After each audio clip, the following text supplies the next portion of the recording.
এক ওভারে ৩২ রান দিয়েছে ছেলে, হার্ট অ্যাটাকে মারা গেলেন বাবা।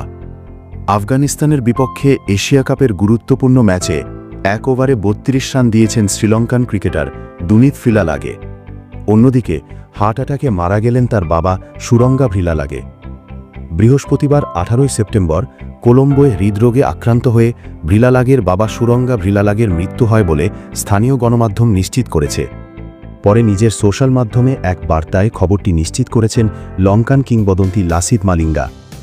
দুবাইয়ে এশিয়া কাপে আফগানদের হারিয়ে শ্রীলঙ্কানরা সুপার 4 নিশ্চিত করলেও বল হাতে বেশ খরুচে ছিলেন ভ্রিলালাগে।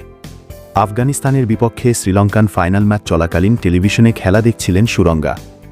সেই সময় দুনিথের করা শেষ ওভারে মোহাম্মদ নবী পরপর 5টি ছক্কা মারেন। তবে ম্যাচে অবশ্য শ্রীলঙ্কা জয় পেয়েছে। ১৭০ রানের লক্ষ্য তারা 6 উইকেট হাতে রেখে আর 8 বল বাকি থাকতে পেরিয়ে যায়। কিন্তু এই জয় ম্লান হয়ে গেছে ভ্রিলালাগে পরিবারের এই শোকে। ভ্রিলালাগের মৃত্যুর খবরে সামাজিক যোগাযোগ মাধ্যমে এক বার্তায় মালিঙ্গা লিখেছেন, দুনিত ভ্রিলালাগের বাবা সুরঙ্গা ভ্রিলালাগের মৃত্যুতে আমরা গভীরভাবে শোকাহত। এই কঠিন সময়ে পুরো জাতি তোমার এবং তোমার পরিবারের পাশে থাকবে। তার আত্মা যেন চিরশান্তি লাভ করে।